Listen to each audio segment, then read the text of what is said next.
I used to believe love was my safest investment. Ethan made me feel like I'd finally found a partner who saw me, not just the condo I paid off at 34, not the success, not the spreadsheets, just me. Until one morning over brunch with his mother, he smiled and said, "Babe, if you really love us, just sign it over. It's family now." My mimosa froze midair. His mother nodded like it was a prenup ritual. And in that second, I realized I wasn't marrying a man. I was underwriting a merger, and I was the asset. The morning after our engagement party, I woke up to a dozen white tulips by my door and a note in silver ink. "Can't wait to call you daughter. Love, Mom B." Ethan's mother had been sending flowers every week since he proposed. It felt curated. Everything about our relationship did. The proposal had been staged in front of a rooftop drone, timed with the sunset. The ring, vintage 2.5 carats, came with a hashtag already trending, Sumas Finance Fairy Tale. Ethan always knew how to make things sparkle. He once said, "You deserve a love story that sounds expensive." And he delivered it. Weekly brunches, planned photo shoots, premarital counseling in a loft with reclaimed wood walls and matcha shots. He made sure we looked like a couple people envied. When his little sister, Mia, uploaded a TikTok titled POV, "When your brother finds the perfect CEO wife," it went viral in under 12 hours. I wasn't even tagged, but my inbox was flooded. "Vanessa, your couple goals. Can't wait to see your wedding." I liked the attention. I liked the image, but some part of me, a quiet, irritated nerve, kept twitching. Ethan hadn't once asked me how I wanted the wedding. He insisted I keep my last name because it signals strength to investors. His mother always called my condo the investment pad, never your home. But love makes excuses. I'd been burned before. This time, I wanted to believe. Then came the moment over brunch. It was subtle. Eggs, Benedict, rosemary potatoes, sparkling water. Ethan took my hand gently, then pulled out a cream envelope. He placed it between us like it was dessert. "My parents were thinking," he began. "Since we're family now, maybe we put the condo in their name, temporarily. It's an Asian tradition. Elders hold assets to bless the union." I blinked. "You want me to sign my condo to your parents?" His smile didn't fade. "It's symbolic. They won't do anything with it. Just makes them feel secure. And after the wedding, we can put it back if you want." I stared at him. "If I want?" "They're just old school," he said quickly. "You know how they are. They want to feel included. It's like giving them keys to your heart, but legally." That night, I couldn't sleep. I replayed every interaction I'd had with his family, every comment, every look. Had they always seen me as an asset? I told myself I was overreacting. Maybe it really was just symbolic. Maybe I was projecting my trust issues from the last relationship, the one where I walked in on my ex editing my financial plan like it was a group project. But 2 days later, a manila envelope arrived. Inside was a property transfer agreement, already filled out. All it needed was my signature. I brought it to Ethan. "I thought you said symbolic." He kissed my forehead. "It is. They just like to be efficient. It's how they show love."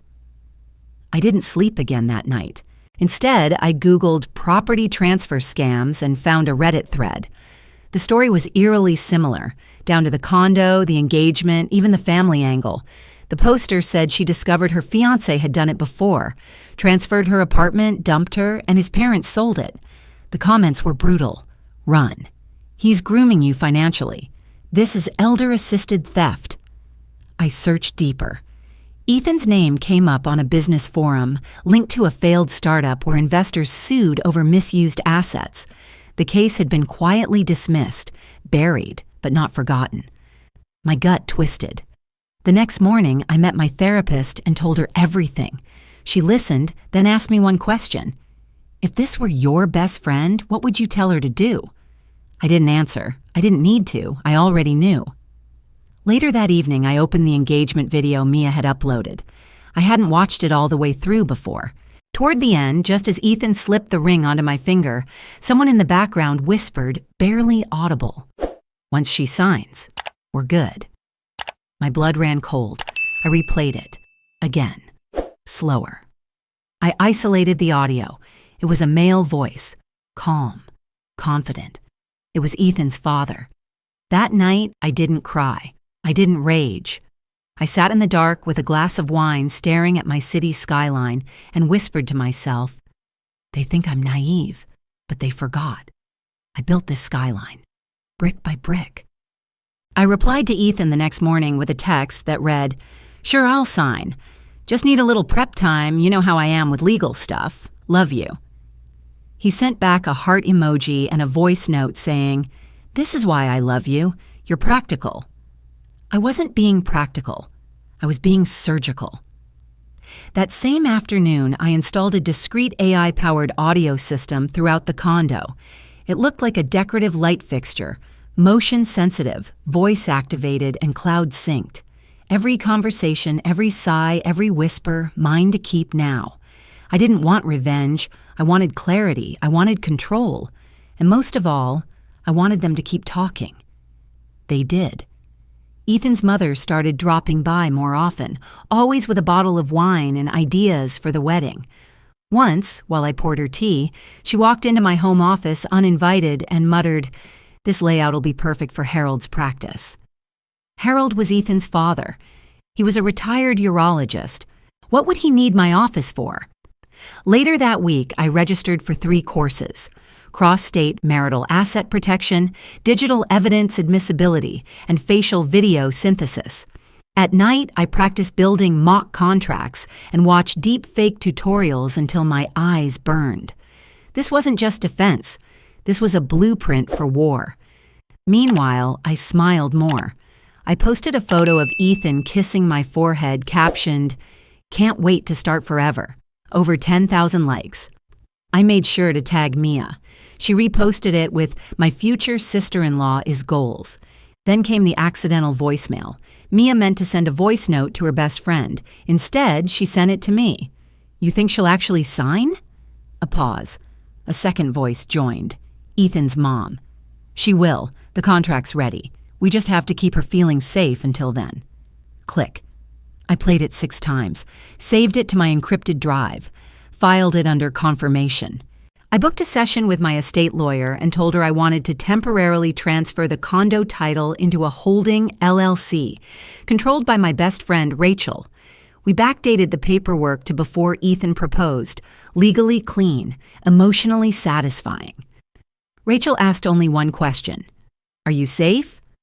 "Safer than ever," I replied.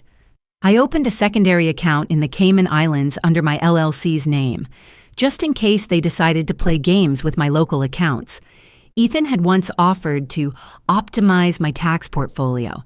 I told him I liked my taxes boring and honest. He laughed, but his eyes didn't. 2 days later, Ethan and I had dinner with his parents. They were giddy. His father suggested, "Once the paperwork's done, we should host Thanksgiving at the condo. It'll be symbolic." I smiled. Of course. I'm all about symbols. They didn't know that the condo was no longer mine, at least not on paper. What struck me most was how quickly they began to act like owners. Ethan started referring to the guest bedroom as Dad's office. His mom asked if we could repaint the kitchen in soft blue. Mia brought a measuring tape to help with curtain ideas. They never asked. They assumed. It was almost funny. Almost. Then, one night, while going through my late mother's things, I found a worn, leather-bound journal. She had died 5 years ago. Heart failure, or so they said. The notebook smelled like lavender and grief. I hadn't opened it since the funeral. Flipping through, I found an entry from her final year. "Your father said I should put the house in his sister's name, just until he got a new job. He said it was symbolic. He said I was the love of his life. I signed it." 4 months later, he left with her and sold the house. I slept in my car for 2 weeks before I could tell you. I didn't realize I was crying until the ink blurred. History has a way of whispering warnings. If you're quiet enough and ready, you'll hear them. The next morning, I kissed Ethan like nothing had changed. I sent Mia a Pinterest board of wedding ideas. I posted a throwback of our proposal with the caption, "Still can't believe I said yes." But deep down, a switch had flipped. Not just emotionally, strategically. I wasn't their soft target anymore. Now I was their mirror. And soon I'd show them exactly what they looked like. I sent the invites with gold foil lettering. An intimate appreciation soiree for the groom's family, it read. The kind of event you'd expect champagne towers, fake laughter, and performative gratitude. I made sure it looked expensive, heartfelt, and unnecessary, just the way they liked things. Everything was coordinated. Cream and ivory florals, a live violinist, curated appetizers. I even hired a professional stylist for Ethan's mother and a makeup artist for Mia. They were thrilled. "You didn't have to go this far," she said. "But of course I did. I paid for every detail." On the night of the party, Ethan wore a velvet tuxedo and kept checking his watch. "Big surprise coming," he whispered. I knew. He waited until the violinist paused for a breath. The room of 50 guests, his family, their extended friends, a few influencers Mia had snuck in, fell quiet. Then he stepped forward, raised a glass, and turned toward me. "Vanessa," he said, "I know we're already engaged. But tonight, in front of the people who matter most, I want to ask you again. Will you say yes to forever?" Someone gasped. Cameras clicked. A few guests clapped. I smiled, touched his cheek gently, and nodded. Of course. The applause swelled, but I wasn't listening. I was counting down. 3, 2, 1. From the speakers, a soft click. Then a voice. Female, familiar, sharp-edged. "Shh, don't say anything yet. Wait until she signs, then you can celebrate." Murmurs spread across the room. Some laughed awkwardly, unsure if it was a joke. Others looked around, confused. Ethan's eyes widened. He lunged toward the speaker system. "Technical glitch," he said quickly. "Just some weird interference." But I was already walking to the stage. "Don't worry," I said calmly, taking the mic from him. "I'll still sign." The room froze. Even the violinist didn't dare breathe. I just want to make sure everyone understands what I'm signing up for. No one spoke, not even Ethan. I raised my glass. To love, tradition, and paperwork. The next morning, headlines rolled in. Engagement re-proposal interrupted by audio glitch. Bride's chilling response goes viral. A clip of my final line had already been meme-ified. I let it happen. 3 days later, I hosted a new gathering. This one wasn't on the family calendar. It was private, invite only, at a loft space downtown. No Ethan, no family, just my team, Rachel, my lawyer, my therapist, my film editor, and a handful of women I trusted with the core of me. I called it a reverse wedding.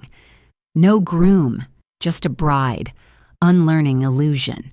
Hey? The film crew I'd hired had already pieced together the footage. The engagement party, the audio leaks, the TikToks, the Reddit parallels. I sat in a high-back chair, wrapped in a silk robe, and told the camera everything. I started with the brunch, then the contract, then the smile Ethan gave me when I said yes, as if I just offered him the deed, not my life. I showed them the accidental voicemail from Mia, the journal entry from my mother, the condo paperwork that now lived safely inside a corporate vault. They edited in clips of his mother measuring my office for curtains, his father calling my walk-in closet wasted square footage, Ethan saying we should redesign this place to feel more generational. The documentary was titled Engaged or Ensnared. I uploaded it at midnight, unlisted, shared the link only with a few journalists and a subreddit that knew the truth before I did. Within hours, it spread like wildfire. By noon, it was trending in 3 countries. By nightfall, Ethan called me 17 times. I didn't answer. In the final scene, I stood in my living room, alone. The document they'd asked me to sign sat on a glass table. I picked it up, lit a match, and watched the flames curl the edges into ash. The screen faded to black. My voice spoke the last line, "I don't sign betrayal." The first 1,000,000 views came by breakfast. By lunch, the number tripled. And by the time I sat down for dinner, my face was on 3 reaction channels, 2 morning shows, and 1 finance podcast titled Prenups and Predators. They called me the 500K Condo Girl. The hashtags multiplied. Der Bride V's Banker, Jat won't sign, it's a gaslight gate. Within 72 hours, I was the avatar of every woman who'd ever been pressured to share love equally. Except the only thing being shared was her assets. A week in, the video passed 40 million views, and then the floodgates opened. Thousands of women began sharing their stories. TikToks with captions like, "This happened to me too," or "I signed. I lost everything." Twitter threads dissecting the legal loopholes. Instagram reels breaking down gaslighting red flags. Reddit exploded. A subreddit formed overnight. Our digital daughters. Their motto? We inherit each other's warnings. One girl posted, "My dad used to say, 'Love is trust.' Now I say, 'Love is protection.'" Another stitched my video with footage of her wedding photos next to her foreclosure notice. By the end of the second week, I wasn't just a person, I was an archetype. That's when the skeletons started crawling out of Ethan's family closet. A Twitter user uncovered court documents linking his father to a tax evasion case 10 years ago, quietly dismissed after a hefty settlement. A former investor of his mother's real estate firm went public with claims of being duped into a luxury condo timeshare that never materialized. Screenshots surfaced of Ethan soliciting startup capital from women on a dating app, some as recently as 6 months before our engagement. The mask was gone.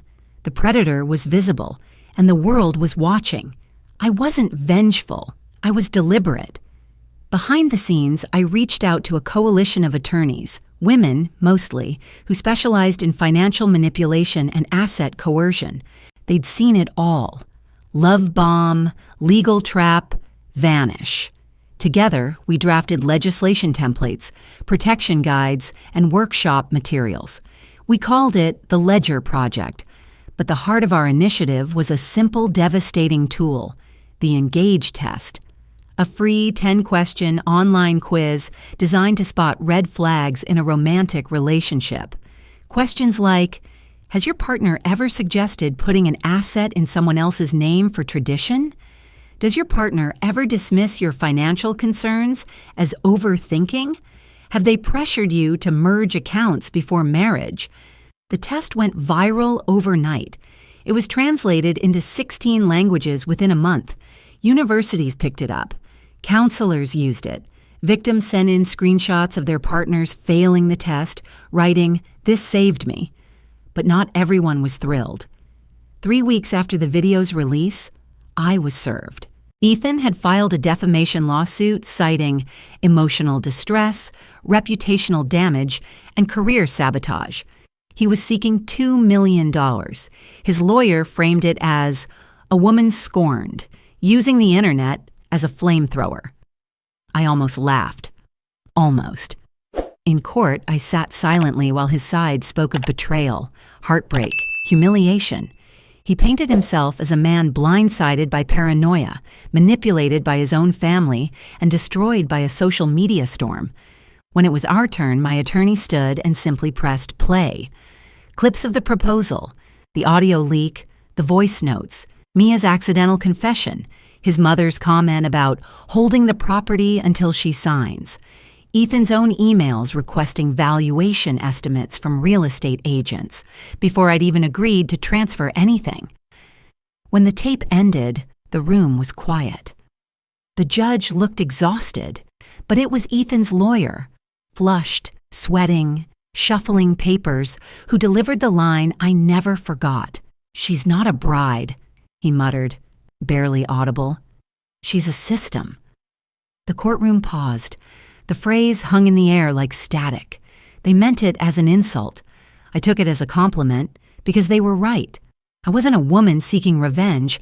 I was infrastructure, a warning, a network response to generational silence.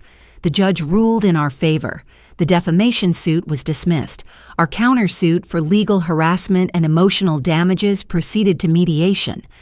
Outside the courthouse, reporters swarmed. Microphones everywhere. One asked, "Vanessa, what do you have to say to other women in your position?" I looked straight into the camera and said, "Don't just love smart. Prepare smart. Your heart deserves protection too." That night, the clip aired nationally. She's the System started trending, and the movement, like me, had no intention of slowing down. The TED stage was colder than I expected, or maybe it was just the spotlight, sharp, unblinking, like the world itself. I stood there, surrounded by faces I couldn't see, telling a story I'd told 1,000 times, about love, control, ownership, about the cost of saying no. The talk went viral in less than 2 hours. Publishers sent offers before I even got off the plane. Within a week, I'd signed a book deal worth $2 million. The title, Blueprints for Betrayal. Subhead, How I Designed My Exit Strategy from the Perfect Trap.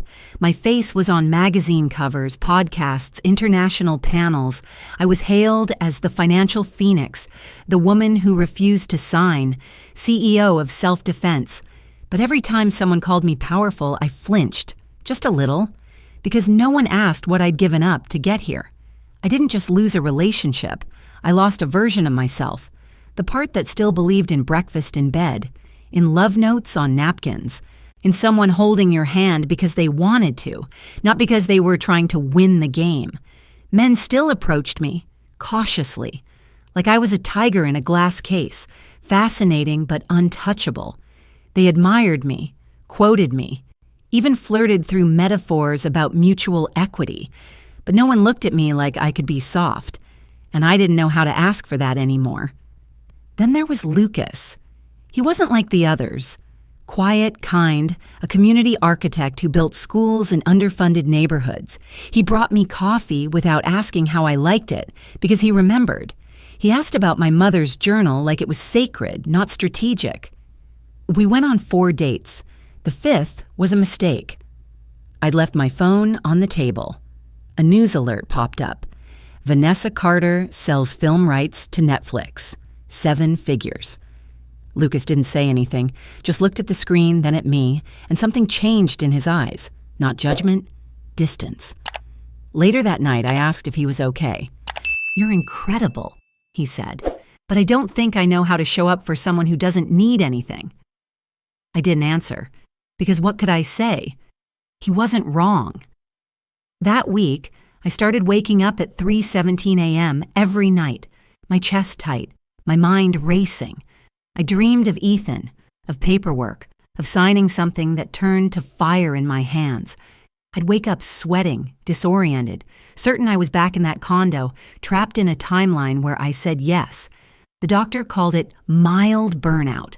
I called it emotional muscle memory. I stopped taking new interviews, stopped checking hashtags, let emails pile up. My assistant started sending gentle texts. Just confirming tomorrow's keynote? I left them unread. Then came the letter. It was from a school in Phoenix, handwritten, no return address. Inside was a folded drawing and a note.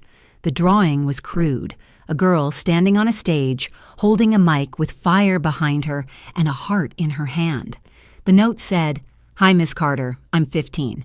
My dad wants to use my college fund to marry his girlfriend. My mom can't stop him. I saw your video and now I'm scared. What should I do?" I stared at the paper until the ink blurred.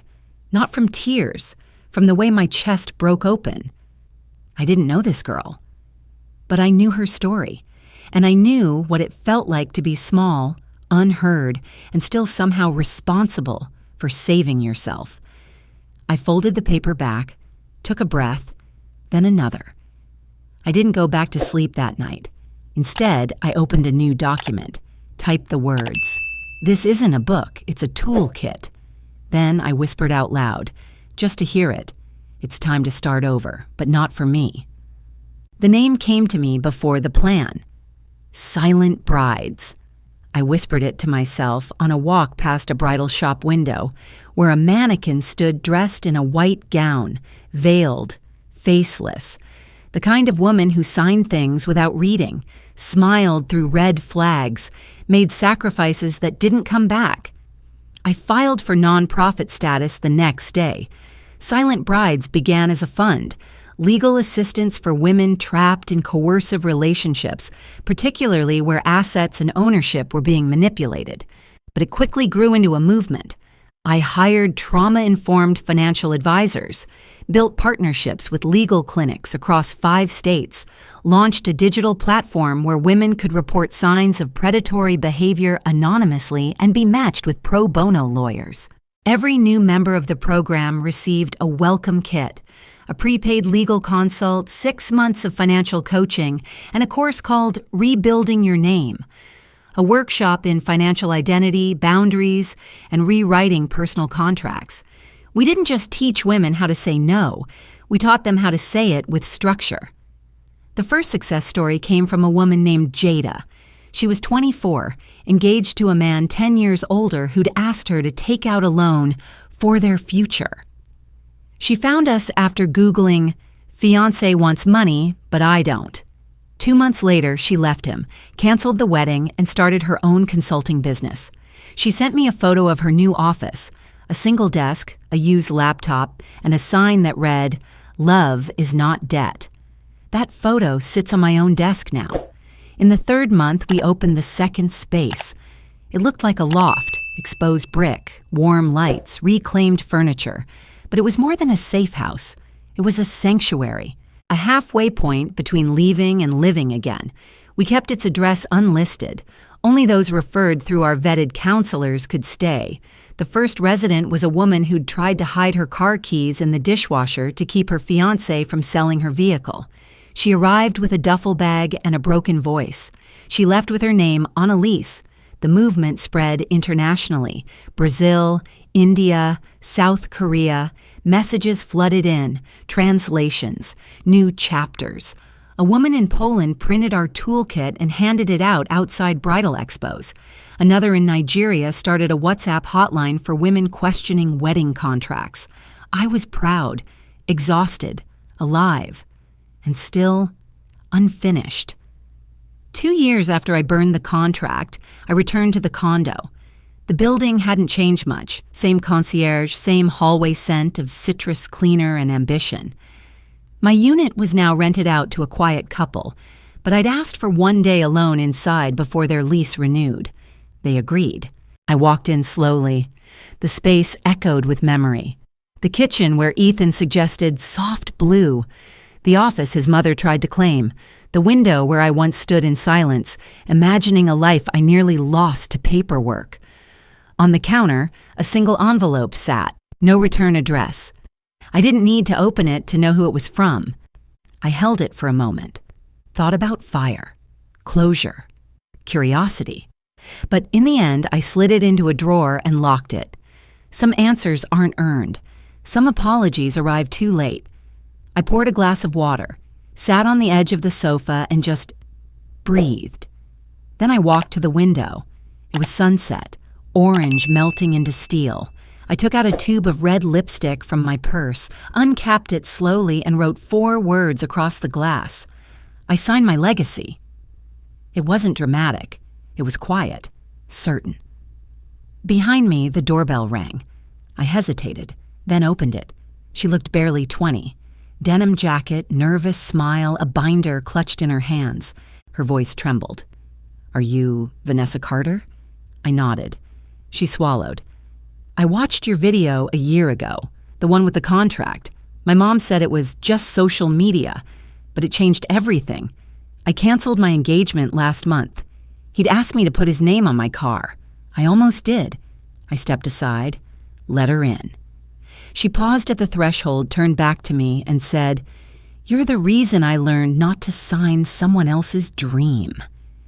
I didn't reply, just closed the door behind her, because I didn't need to be her hero, only her proof.